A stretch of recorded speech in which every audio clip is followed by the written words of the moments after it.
The perfume studio was quiet, almost reverent, with sunlight slanting through the floor-to-ceiling windows, casting geometric patterns across the marble floors. Bottles of rare essences lined the shelves: amber from the Middle East, jasmine from India, violet from Grasse. My fingers hovered over a delicate vial of my newest creation, a perfume I had crafted with painstaking care for Cheng. I had poured my passion, my intuition, and my subtle heartbreak into this scent. A unique harmony of warm vanilla, smoky oud, and a whisper of night-blooming jasmine. It was subtle yet unforgettable, like a promise, and it had been designed just for him. Cheng, the man I had loved with all my heart.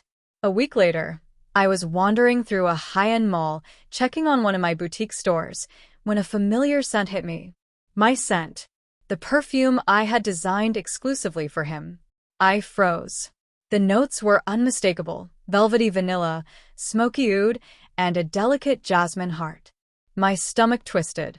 I scanned the crowd and saw her, a woman whose laughter and poise immediately betrayed familiarity with the scent. She was not me, yet she wore my essence as if it belonged to her. Instinct and dread collided. I followed her discreetly, weaving through the crowd, heart hammering. Each step I took was calculated, but panic bubbled beneath the surface. The woman entered a cafe at the corner of the mall. And then I saw him.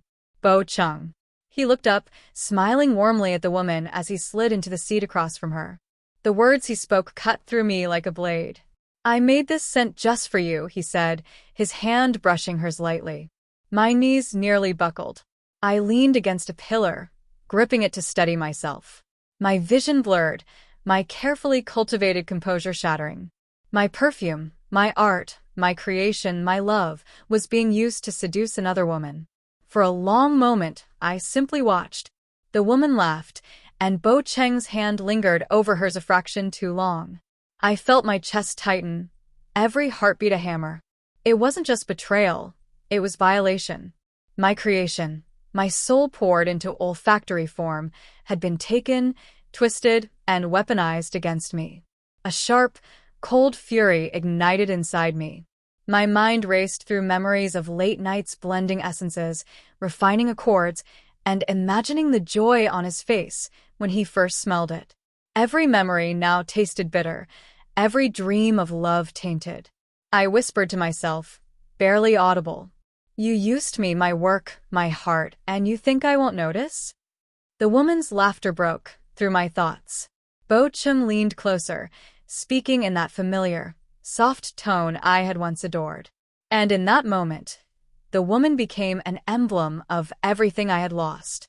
I turned and left the mall before they noticed me. I didn't run. I didn't cry, though my chest ached with every step. My hands clutched my coat like I was holding onto the last shreds of dignity I had left. That night, I sat in my studio, surrounded by the empty bottles, the dried petals, and the soft glow of amber lamps. My hands hovered over a vial of the perfume he had betrayed me with. I had never imagined it would be worn by anyone but him. I poured myself a small measure, inhaled it deeply, and let the scent fill the room. Anger mingled with heartbreak, a burning need for justice taking root. My art, my life, and my heart had been stolen. But I refused to remain powerless. The thought of Yenlo surfaced, a mysterious, exiled brother who had been quietly watching Cheng for years. A man who had been wronged, who understood betrayal in a way only someone who had suffered the same could. I whispered into the empty studio, voice trembling but firm. "Yenlo, I need you. Cheng has used me, my art, and now, it's time he pays." And in that whisper, a plan began to take shape. One that would reclaim my work, my dignity, and my love for myself. One that would make Cheng realize that the woman he betrayed was not to be underestimated. The woman I had been, trusting, patient, naive, was gone. In her place was Man and I reborn. Clever, vengeful, and unforgettable. The moment I decided to involve Yenlo, a strange mixture of anticipation and apprehension settled in my chest. He was an enigma, A man exiled from the family, a ghost in the corporate corridors of the Bo Empire, yet the one person who could match Bo Cheng's cunning. I had heard whispers. He had always watched, silently, calculating every move, waiting for the right moment. And now I was going to be that moment. I arrived at the old estate on the outskirts of the city, a mansion as imposing and austere as its rumored master. The gates were guarded, yet the presence of a security man was oddly reassuring. This wasn't a casual visit. I was stepping into a world where loyalty was currency and power was the language. A butler led me through shadowed halls, thick rugs muffling our footsteps, until we reached a door carved with intricate designs of dragons and clouds. It opened before I could knock. Bo Yenlo stood there, taller than I imagined, his eyes piercing and calculating. He didn't smile, didn't offer a handshake. Instead, he studied me, and I felt as though he could see straight into my intentions, my fears, my burning need for vengeance. "Your Gu man and I," he said finally, his voice smooth and commanding. "The perfumer who lost her perfume, and almost her heart." I stiffened. "Almost my heart? You know about Bo Cheng?" My voice was quieter than I expected, betraying the tremor of anger that had been simmering for days. "I've always known," he replied, stepping aside to let me in. "I've watched him squander the Bo name, deceive, and manipulate. But you," his gaze softened, almost imperceptibly. "You were always the only Bo Cheng didn't deserve." The weight of his words hit me. In that moment, Yenlo became more than a shadowy figure from family rumors. He was an ally, calculating, dangerous, and utterly reliable. Perhaps the only person who could match the betrayal I had suffered with the justice it demanded. We moved into a private study, the air heavy with the scent of old leather and sandalwood. Yenlo gestured for me to sit, then produced a thick dossier. "This is everything I've collected on Bo Cheng's dealings," he said. "Contracts, misappropriated funds, manipulations with partners, enough to expose him completely if handled correctly." I felt a thrill of anticipation, tempered by the bitter memory of them all. "And you'll help me?" He studied me silently, a faint curve of approval touching his lips. "I will. But make no mistake, man and I. This isn't charity. Revenge is delicate. One wrong move, and Bo Cheng will turn it against you. Are you prepared for the fallout?" I squared my shoulders, inhaling deeply. "I've been betrayed. I've been stolen from. I've been used.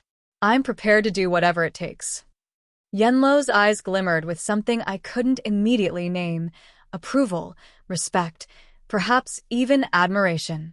"Good. Then our first step is subtlety. We'll expose his misuse of your perfume, the deception, the manipulation. The world will see the truth, but only when we choose the moment. Timing is everything." Over the next days, I returned to my studio to refine my craft with a new perspective. My perfumes were no longer just art. They were statements, extensions of myself, and now, instruments of strategy. Yenlo visited often, offering insights not only into Bo Cheng's empire, but into the nuances of influence, patience, and planning. During one session, as I blended a new accord, Yenlo observed quietly. "You're meticulous," he said, finally. "Every note, every scent, it's almost surgical." I smiled, almost wryly. "I've learned from betrayal. Precision is the only way to ensure it doesn't happen again." He nodded, approvingly this time. "Good. And once he falls, man and I, you will rise. Not just as a perfumer, but as someone untouchable." I inhaled the scent of the vial I was working on, a delicate, sharp accord that hinted at my resolve. "Then let him see what he threw away," I whispered. "Let him understand that Gu Man and I cannot be replaced." And as I worked, the thrill of the coming plan pulsed through me. I was no longer just a victim. I was a strategist, a creator, and soon a conqueror.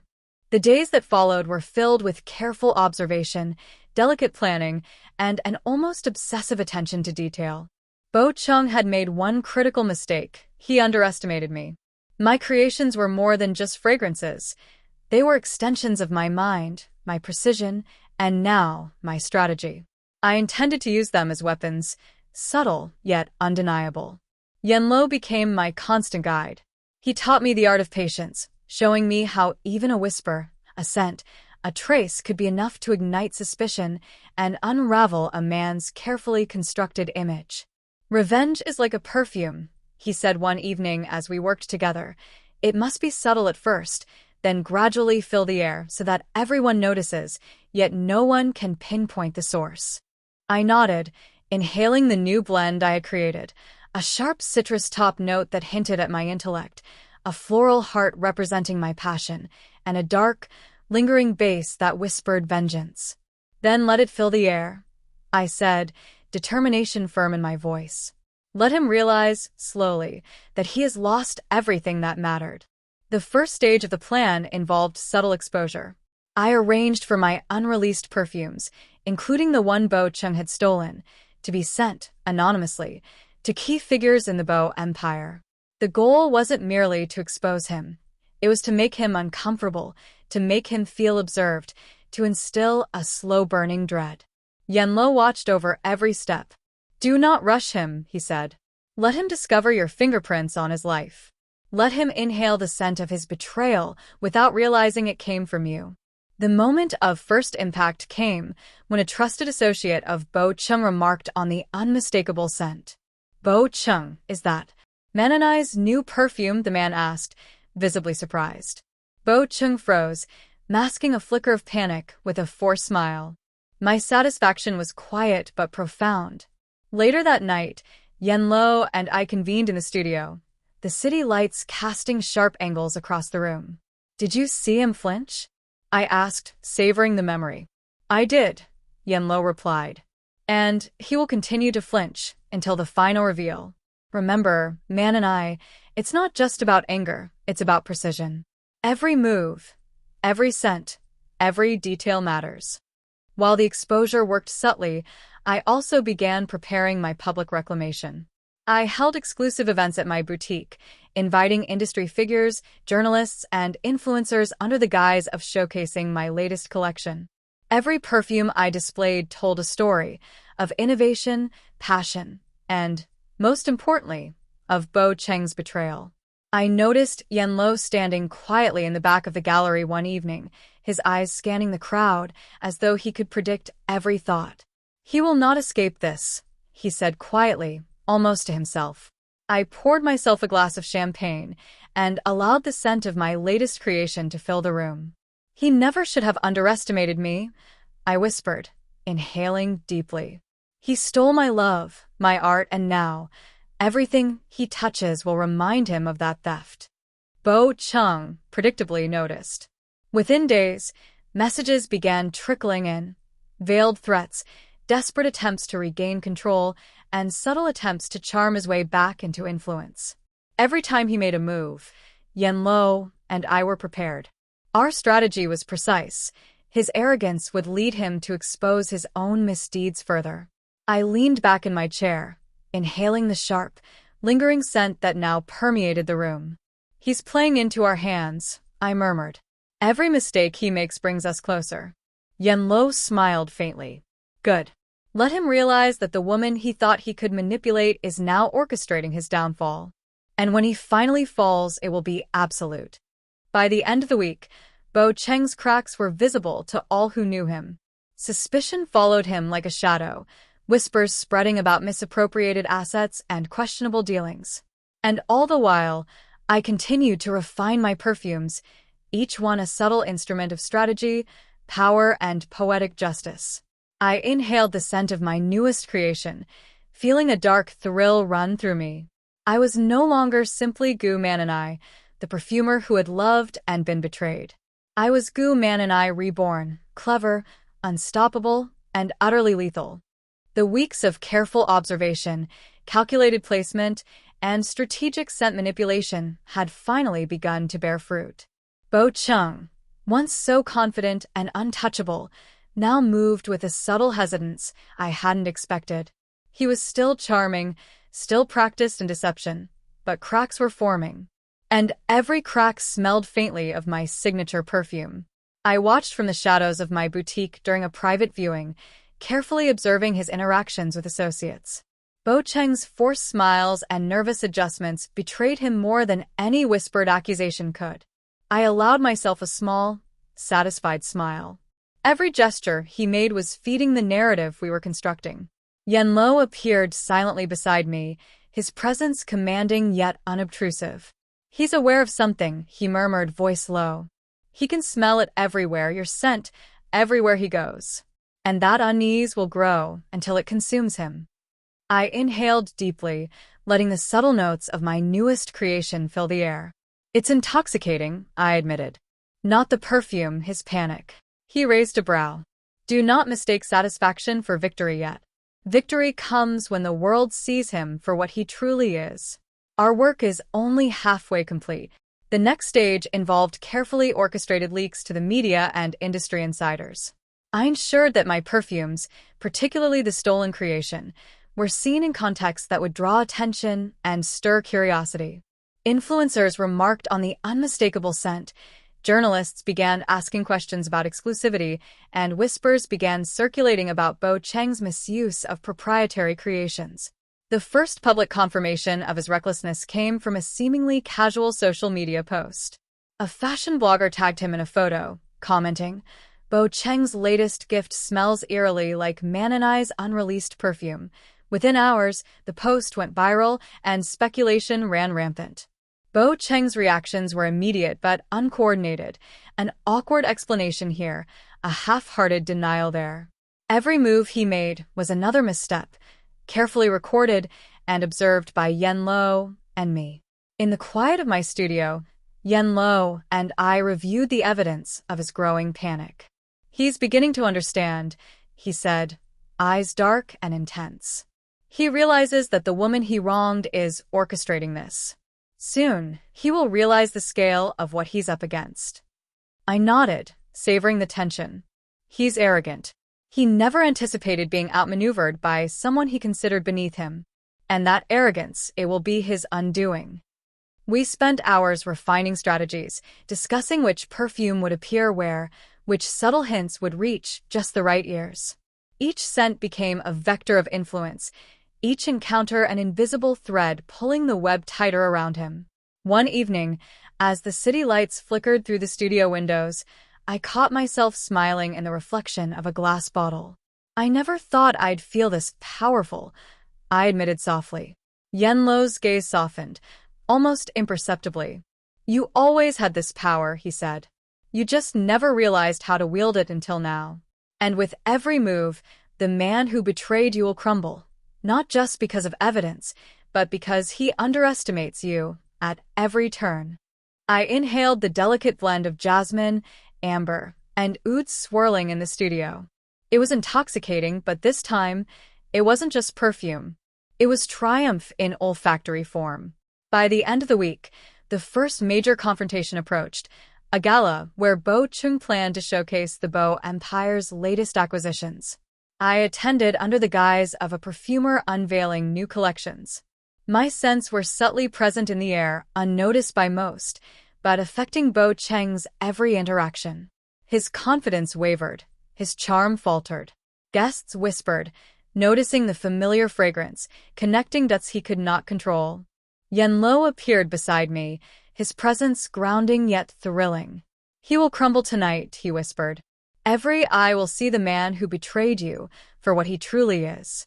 I nodded, feeling the culmination of weeks of strategy, patience, and artistry. My hands rested on a bottle of the perfume that had started this entire chain of betrayal and redemption. It smelled like justice, power, and most importantly, my reclamation of what was always mine. For the first time since discovering his betrayal, I felt the thrill of anticipation, not heartbreak. And I knew, tonight, everything would change. The night of the gala arrived, glittering chandeliers reflecting off-polished marble floors, guests draped in designer gowns and tuxedos. The Bo Empire's elite mingled, discussing acquisitions, partnerships, and whispered secrets. And at the center of it all, Bo Cheng, the man who had stolen my heart and my art, utterly unaware of the trap closing around him. I entered with measured poise, my own gowns simple yet elegant, designed to draw eyes subtly, not demand attention. My perfumes were discreetly present, wafting through the grand hall like invisible sentinels. Each note carefully chosen, the unreleased scent I had made for him, his betrayal, my signature, hovered near the center of the room, mingling with a lighter, almost deceptive floral note to draw him in. Yenlo appeared at my side, as silent and commanding as always. His dark eyes scanned the crowd, assessing reactions, predicting moves. "He has no idea," he murmured, his hand brushing lightly against mine. "By the end of the evening, everyone will know the truth." I inhaled deeply, the scent of my creation filling my senses, fueling a calm determination. "Good," I said softly. "Let him realize slowly that he's been outmaneuvered." Cheng arrived moments later, all charm and confident smiles. He greeted the elite, laughing too loudly at jokes, oblivious to the subtle tension creeping into the room. I watched him, every gesture, every word, every calculated smile, and inside, I felt the smoldering spark of righteous anger. Then it began. A whispered comment from a prominent fashion editor. "Isn't that Gu Mananai's unreleased perfume? The one she made for Cheng?" The phrase hit the room like a ripple through water. Heads turned subtly, questions whispered behind gloved hands. And I saw him, the confident mask faltering, if only for a moment, as the scent drew him toward the center of the room where I stood, calm and unreadable. Yenlo's hand found mine again, a grounding pressure. "Watch," he said. "He will unravel himself." I saw it, the slight hesitation in his step, the micro-expression of panic crossing his face as he realized people were connecting he had hoped would remain invisible. Cheng approached, trying to mask his anxiety with charm. "Man and I," he said smoothly, extending a hand. I didn't take it. I looked him in the eye, letting the scent do the speaking. "Expect what, Cheng? That your theft would remain unnoticed." I allowed my voice to be calm, measured, every word deliberate. "That the woman who created your beloved perfume would be too naive to notice it being worn by someone else?" His smile wavered. He opened his mouth, but no words came out. I turned to the crowd, subtly allowing a few whispers to grow into murmurs. "Yes," I said, holding up a small, elegant vial of the stolen perfume. "This is the scent I made for Cheng. It was exclusive until it appeared on someone else. Perhaps someone he considered more deserving than me." Gasps rippled through the guests. Journalists began taking notes, cameras focused, and the room's attention shifted entirely. I saw his composure cracking, the confidence replaced by panic, by the awareness that his duplicity was unraveling in front of everyone. Yenlo stepped beside me, silent and commanding, the perfect ally in this moment of revelation. His dark gaze met mine, conveying approval and pride. "Perfect," he whispered. "Every note, every glance, he can't escape this." By the end of the gala, Cheng's reputation was in tatters. The whispers, the questions, the undeniable evidence of his misuse of my creation left him humiliated, isolated, and exposed. And as I watched him retreat into the shadows, defeated, I realized something profound. This was not just revenge. This was reclamation of my art, my dignity, and my power. Later, as the hall emptied and the scent lingered in the air like a declaration, Yenlo and I stood together. "You were magnificent tonight," he said, his voice low, almost intimate. I inhaled deeply, letting the perfumes I had crafted wash over me. "This is only the beginning," I whispered. "The Empire and Cheng will never underestimate me again." He nodded, a shadow of a smile on his lips. "No. And neither will anyone else." The night had been ours. But more than that, it marked the beginning of something I hadn't anticipated, a partnership, a trust, and perhaps a connection that went far beyond revenge. The morning after the gala, the air in my studio felt charged, thick with both the lingering scent of my perfumes and the thrill of victory. Cheng's public humiliation had sent shockwaves through the Empire. Investors whispered, associates questioned their loyalty, and contracts were quietly reviewed. all in the wake of my subtle yet undeniable exposure. Yet I knew the war wasn't over. Victory at the gala was a spectacle, but the empire itself remained a labyrinth of deceit and mismanagement, waiting for someone with precision and vision to take control. That someone was Yen Lo, and, of course, me. Yen Lo arrived that afternoon, his presence immediately grounding, a dark shadow of authority against the soft sunlight. "He's weakened," he observed, eyes scanning the city through the studio windows. "But the Bow Empire is still his playground. For now. We must move carefully. Precision is everything." I nodded, brushing a strand of hair from my face as I poured a fresh vial of my signature perfume. "I've always known this empire would be ours eventually," I said, though the statement felt more like a declaration than a hope. "He underestimates us, Yen Lo. Always. And that arrogance will be his undoing." He turned to me, the faintest hint of a smile curving his lips. "You are far more than just a perfumer, Man and I. You've always had this intuition, this ability to manipulate an environment, an audience, even a man like Bo Cheng. That is why I've watched you for years." I felt heat rise to my cheeks, but refused to shy away from his gaze. "Then let's finish it. Let's take the empire and show him that no theft, no betrayal, can touch us." Over the next weeks, we executed our strategy meticulously. I worked openly on new fragrance lines, each perfume a subtle reflection of control, sophistication, and dominance, marketed under my name but always leaving hints of the scandal surrounding Bo Cheng's misuse of my original creation. Each media appearance, each high-profile client interaction, carefully curated. And all the while, Yen Lo orchestrated moves behind the scenes, securing loyal allies, pressuring hesitant investors, and quietly undermining Bo Cheng's authority. One evening, as we reviewed the financial reports and shifting loyalties, I looked at him and asked, "How did you know all of this would work?" He leaned back in his chair, eyes dark and unwavering. "Because you are brilliant.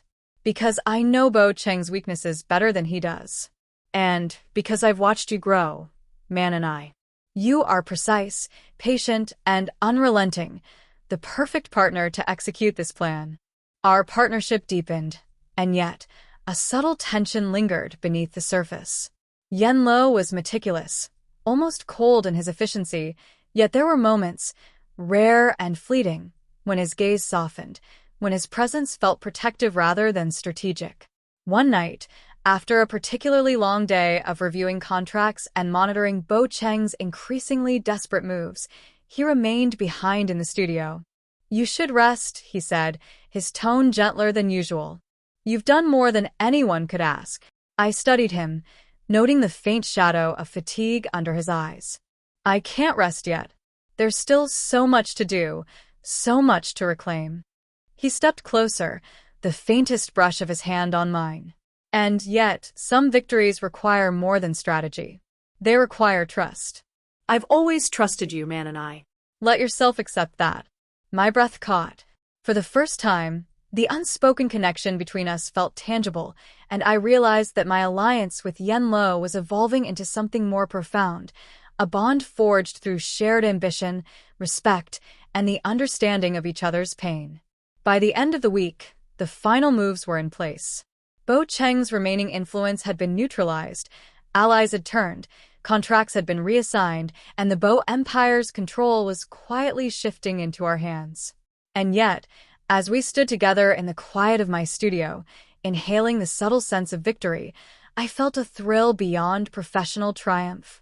Yen Lo's hand found mine again, this time not just for reassurance, but as a statement of partnership. "We've done it," he said softly. "Together." I smiled, inhaling the fragrant air of our success. "Yes." Together. And for the first time, I understood that victory was sweeter not just for the empire reclaimed, but for the bond forged with the man who had been waiting in the shadows all along, patient, watchful, and now undeniably close. The morning sun barely touched the glass towers of the Bo Empire when I stepped into the boardroom, Yen Lo at my side. The air was thick with tension, the kind that precedes a storm.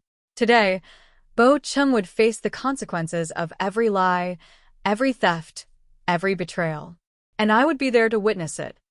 Cheng sat at the head of the table, smug as ever, oblivious to the trap we had set.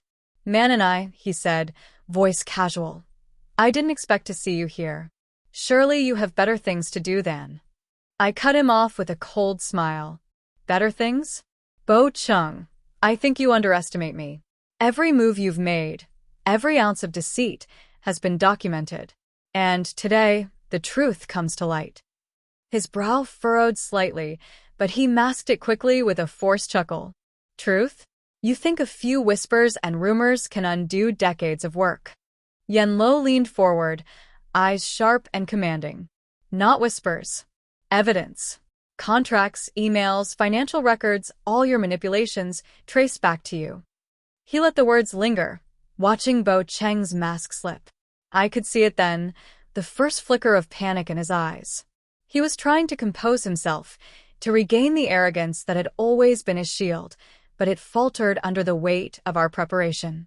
You stole from your company, I continued, my voice steady, almost surgical. You stole from me, my art, my creations, my trust. And you thought no one would notice. Did you really believe your empire could survive deceit? Cheng's jaw tightened. Man and I, you're overreacting. It was business. Business. I snapped, the heat of years of betrayal surfacing. You took something personal, something that was mine, and used it to seduce someone else. That is not business, Cheng. That is theft, and it ends today. Yanlo's presence behind me was calm, yet radiated danger. I've watched you destroy families, betray loyalty, and manipulate those around you. You underestimated us.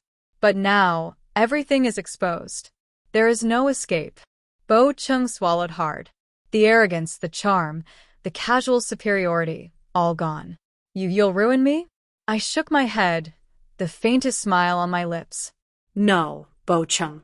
You're doing that yourself. The boardroom fell silent as Yanlo and I presented the evidence. Documents showing misappropriation, witnesses ready to testify, emails proving Cheng had used my unreleased perfume to manipulate his so-called lovers. Each piece of evidence was a dagger, and I watched as his empire, piece by piece, crumbled before him. One of his closest allies, who had once laughed at my subtle warnings, stood up. This is undeniable. Cheng, what were you thinking? Cheng's shoulders slumped. I didn't think. You never think, Yanlo interrupted sharply. And now it's over. Your control, your empire, your lies, they're gone. As the final pieces fell into place, I felt a rush of satisfaction, tempered by something warmer, pride. This wasn't just revenge. This was reclamation. I had taken back what was mine. My art, my dignity, and my life. Yanlo leaned close, voice low. You were magnificent today. Not just in the boardroom, but in every step that led here. You're unstoppable. I inhaled deeply, the subtle scent of my perfume surrounding me, a symbol of every calculated move, every patient strategy. We did it together, I whispered. He caught my gaze, his dark eyes softening, and for the first time, he allowed himself a faint smile. Yes, together. Later, as Cheng's downfall became public knowledge and whispers of my victory filled the corridors of the Empire, I stepped into the quiet of my studio with Yanlo. He closed the door, the soft click echoing like a promise. You've claimed everything you were owed, he said, his hand brushing mine lingering. And I've been waiting for this moment too, to be by your side. I smiled, leaning slightly toward him. You've been here all along, watching, waiting, guiding. And now, we can finally step forward. He nodded, eyes dark but tender. Step forward together. The city outside glittered like a sea of possibility, and I inhaled deeply. This time, the scent wasn't just of victory, it was of freedom, power, and a future that I would face with the man who had always seen me, truly, as I was. The city's skyline shimmered through the floor-to-ceiling windows of my studio, reflecting the golden hues of the evening sun. For the first time in months, I felt calm, not because the world had stopped moving, but because I had reclaimed my place within it. Cheng was gone from my life, his empire crumbling in the wake of our meticulous exposure. Every whispered betrayal, every stolen moment of trust had been accounted for. Justice had been served. Lo stood beside me, silent but unwavering. His presence was comforting, like the bass notes of a perfume that linger long after the first bloom has faded. "It's finally over," he said, voice low, almost reluctant to break the quiet. I inhaled deeply, the subtle, lingering scent of my signature creation filling the studio. "It is," I said, letting the words settle around us. "And yet, I feel like it's only the beginning." He turned toward me, his eyes dark, unreadable, but carrying a warmth he rarely showed. "For us," I smiled, stepping closer, letting my hand brush against his. "For us," I whispered. "You've been there in the shadows, guiding me, protecting me, waiting for me. And now, I want to step forward, fully, with you." Yenlo's lips curved into a rare, genuine smile. "I've waited a long time for this, man and I. Not just for your victory, but for you." The woman I've always known was capable of so much more than anyone else realized. The next days were a whirlwind, but in a way that felt exhilarating rather than exhausting. Together, Yenlo and I began to restructure the Bo Empire, reclaiming lost assets and strengthening its foundation with our combined vision. My perfumes became the centerpiece of the new brand, a symbol not just of artistry, but of precision, intelligence, and resilience. One evening, as we walked through the reimagined offices, he paused and looked at me, a soft seriousness in his gaze. "You know," he said, "I've always thought of you as my signature scent." I blinked, a laugh escaping me, soft but filled with genuine emotion. "Signature scent?" I echoed, curiosity and amusement flickering across my face. He stepped closer, hand brushing against mine with deliberate gentleness. Unique. "Irreplaceable. The one that defines everything around it. That's you, Man and I. You're the fragrance no one else can replicate." Heat rose to my cheeks, but this time it wasn't anger or fear. It was the warmth of trust, of affection, of something deeper finally allowed to surface. I took his hand in mine, feeling the solid, grounding presence of a man who had watched, waited, and fought beside me. "Then stay by my side," I said softly, "because I'm not letting go of my signature scent." He smiled, a rare, almost boyish glimmer breaking through his usual composed demeanor. "Never. And I won't let anyone else claim it either." The weeks turned into months, and our partnership flourished both in business and in life. I continued to create perfumes, each new blend a celebration of freedom, control, and personal triumph.